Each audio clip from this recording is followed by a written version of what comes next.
The Army of the Lord, January 21st, from a devotional entitled God's Amazing Grace by Ellen G. White.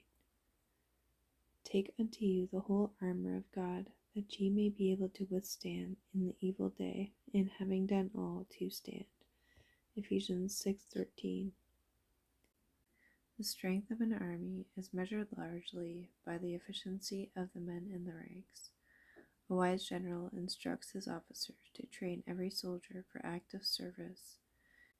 He seeks to develop the highest efficiency on the part of all. If he were to depend upon the officers alone, he could never expect to conduct a successful campaign. He counts on loyal and untiring service from every man in his army. The responsibility rests largely upon the men in the ranks. And so it is in the army of the Prince Immanuel. Our general, who has never lost a battle, expects willing, faithful service from everyone who has enlisted under his banner. In the closing controversy now waging between the forces for good and the host of evil, he expects all, laymen as well as ministers, to take part.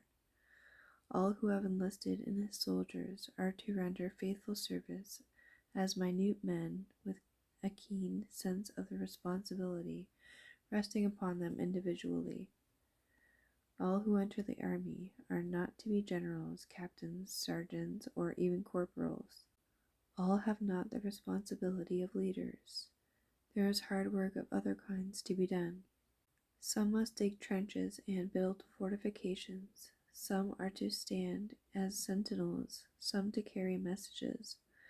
While there are but few officers, it requires many soldiers to form the rank and file of the army. Yet its success depends upon the fidelity of every soldier. One man's cowardice or treachery may bring disaster upon the entire army.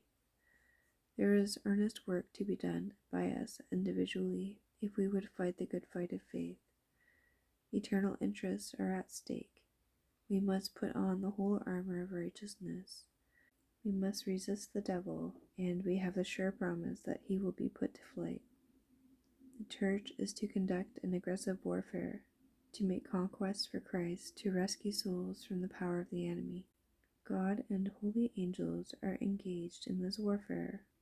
Let us please him who has called us to be soldiers.